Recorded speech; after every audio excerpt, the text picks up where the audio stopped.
De la mañana, 36 minutos. Se está desarrollando en el Salón Azul de la Intendencia de Montevideo las jornadas El Tiempo del Bebé es Ahora, organizadas por la Asociación de Psicopatología y Psiquiatría de la Infancia y la Adolescencia, una organización que impulsa la creación por ley del Día Nacional del Bebé, una iniciativa que ya tiene media sanción en la Cámara de Diputados y que ahora está a estudio de la Cámara de Senadores. La psicóloga Liliana Seivene es integrante de la Asociación de Psicopatología y Psiquiatría de la Infancia y la Adolescencia y además es una de las integrantes de la Comisión del Día del Bebé. ¿Cómo le va, Liliana? Buen día. ¿Qué tal? Buen día. ¿Por qué impulsan la creación de un Día Nacional del Bebé? Bueno, es un día nacional que no tiene nada que ver con el Día del Niño en ese aspecto comercial, sino justamente... Primera aclaración muy importante. Como creo que sí, ¿no? Porque vale la pena decir que nosotros apuntamos a la prevención y justamente esta etapa es primordial porque ahí es donde comienza a expresarse la vida y donde todo está muy plástico y al mismo tiempo muy vulnerable. Por eso nosotros apuntamos a empezar a ver la película desde el principio, como decía Mafalda, si no llegamos... Es cuando está empezada y no entendemos nada o llegamos demasiado tarde. Y tratamos justamente de comprometer a todos los actores sociales en esto, por eso creo que les agradezco mucho este espacio que permite que todos podamos escucharnos y darnos la mano, ¿verdad?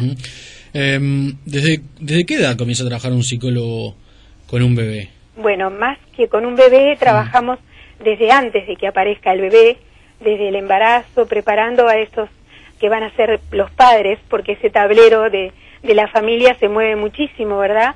Cuando surge el embarazo y se apunta a acompañar más bien a esa familia y a no ser intrusivos y a respetar la individualidad de ese cuadro, ¿verdad? Que no queda quieto porque es muy cambiante y nosotros no lo podemos atrapar en teorías o en cosas que queremos explicar a priorísticamente, sino que tenemos que enfrentarnos con la realidad y desde ahí trabajar. Claro. ¿Hasta qué edad se considera que un niño es un bebé, digamos? Mira, eso es a veces un poco cambiante de acuerdo a cómo te posiciones, pero nosotros lo tenemos de 1 a 3 años. Es esa etapa que la que estamos manejando en este momento. Claro. En el caso de ustedes, como explicabas, digamos que la atención está no solo sobre el niño en sí, sino sobre el entorno, digamos, principalmente los padres. Y buscando todos los factores de riesgo, pero también de protección, ¿verdad?, que podemos encontrar en esa red intrincada, donde nosotros también formamos parte y largamos nuestros hilos. ¿Y cuál es la situación de la atención hoy en día en nuestro país de los niños de esa edad? Bueno, todos están tratando de llamar la atención en eso, de distintos lados, ¿verdad? Está Canelones Crece Contigo, en Maldonado, nosotros hemos ido a distintos lados justamente para trabajar junto con ellos, no para que sean cosas como un puzzle aisladas de pedacitos por aquí y por allá, sino que aunar esfuerzos para que esto salga adelante. Porque esa idea de que el bebé es un recipiente pasivo, ¿verdad?, que llevas y traes como un paquetito, no sirve. Justamente tenemos que atender y entender esos lenguajes preverbales para podernos comunicar. Claro. Muchas veces se dicen que los problemas que luego se pueden ver en la adolescencia o en la edad adulta en realidad pueden tener un origen en esos primeros meses de vida. ¿Es así? Es así, justamente todo el apego que se crea hace como esas protoconductas futuras, ese poder enfrentarse con las situaciones que vienen después. Por eso es muy importante esta etapa, ¿verdad? Porque de alguna manera te preestrena lo otro. No quiere decir que tampoco quede como una escritura fija, ¿verdad?, como un destino incambiado. Claro. Pero sí que tenemos que tener mucho cuidado. ¿Y entonces cómo se trabaja para cuidar justamente esos primeros meses de vida? Claro, estás atento a esas, señales de alerta. A veces aparecen problemas pasajeros, otros te dan la pauta de que no son tanto y que te pueden instalarse como malentendidos. A veces aparecen como trastornos del sueño, de la alimentación, ¿verdad? De cosas que no se sintonizan entre ese bebé y los cuidadores, y por eso nosotros de alguna manera tenemos que entonarnos con eso, ¿no? Pero ya te digo, sin ser intrusivos, respetando la distancia, pero también estando acompañando todo ese proceso. ¿Hay diferencias hoy en cuanto a, por ejemplo, el nivel socioeconómico de los padres en la crianza de los bebés? Bueno, son culturas diferentes, ¿no? Y hay que respetarlas también, porque uno no puede con sus prejuicios y perjuicios entrar a meterse como desde el lugar del saber a imponer cosas. Tú sabes, por ejemplo, las mamás que tienen los bebés a veces bien intencionadamente se le dan un montón de consejos, por ejemplo, cómo ponerlos al pecho y demás, y muchas veces eso interfiere en ese maternaje intuitivo y en ese encuentro que tiene esa mamá, aunque sea primeriza, con su bebé, que tienen que tener unos ritmos propios y una música entre ellos y encontrar esa lengua para comunicarse. Hablo de mamá, pero también hablo de papá, ¿verdad? Claro. Porque ¿Ese es uno de los problemas o puede ser uno de los problemas, la ausencia de una de las dos figuras? Pero claro que sí, por eso es que nosotros estamos apuntando que las licencias también sean adecuadas y no que la mamá tenga, sobre todo la mamá, ¿no? Que tenga que reintegrarse al trabajo y dejar a su bebé, por ejemplo en el caso de bebés prematuros, que a veces coincide el alta del bebé con el reingreso de la madre al lugar de trabajo. Pero no solamente en ese caso puntual, ¿verdad? Ese acompañamiento se tiene que dar entre esa familia y la figura del padre es muy importante para apuntalar toda esta situación. No sé cuánto tiempo tenemos para poder hablar. No, tenemos tiempo, pero me interesa saber cuánto tiempo es necesario justamente en ese acompañamiento en los primeros días. Tú decías, nosotros apuntamos a que se modifiquen las licencias también para los padres, pero claro. ¿cuánto tiempo debería Bueno, ser? en otros países son 6 meses, es un año, acá son 3 meses, pero a veces se acorta porque la mamá se toma antes claro. Y entonces eso ya le implica reintegrarse, ¿verdad?, con todo lo que eso trae aparejado.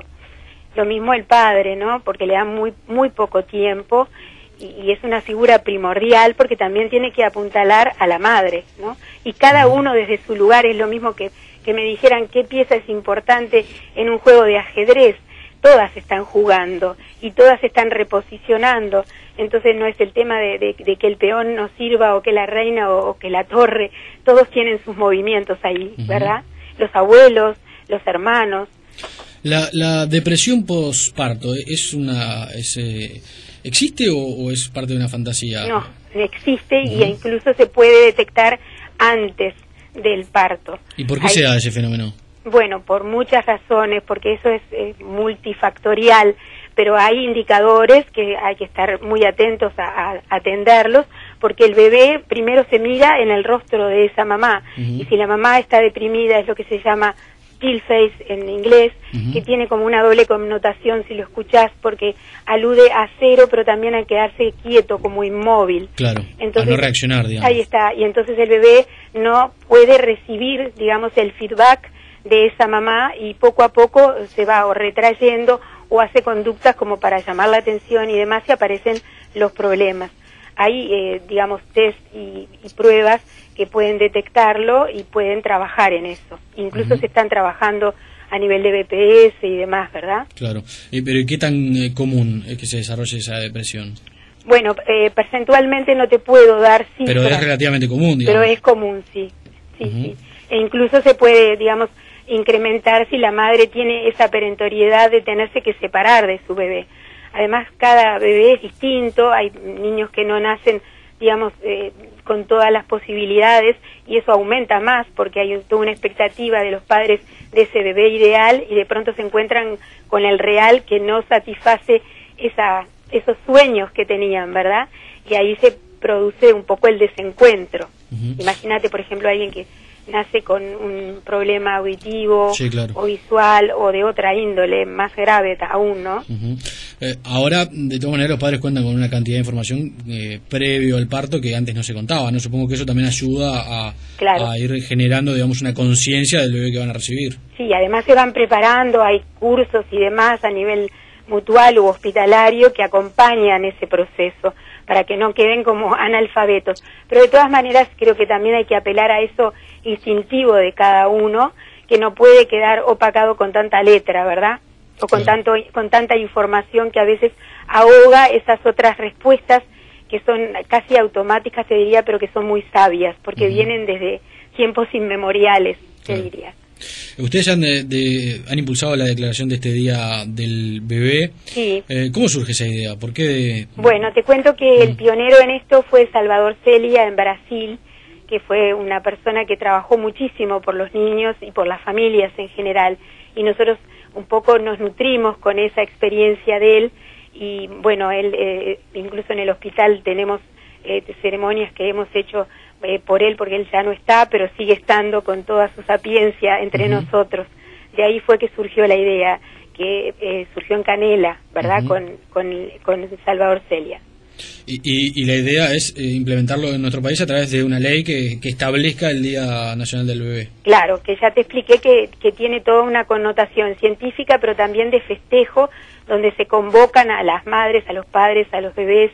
El año pasado hicimos una gran fiesta en el hospital, y este año la vamos a hacer, porque yo te escuché al inicio que decías que estaba funcionando en el Salón Azul. En realidad eso fue el lunes, y ahora el viernes es en el Cabildo. En el Cabildo de Montevideo es la otra fecha de la jornada. Ahí está, y termina con una fiesta, ¿verdad?, y con música, y están invitados todos los padres, las madres y los bebés.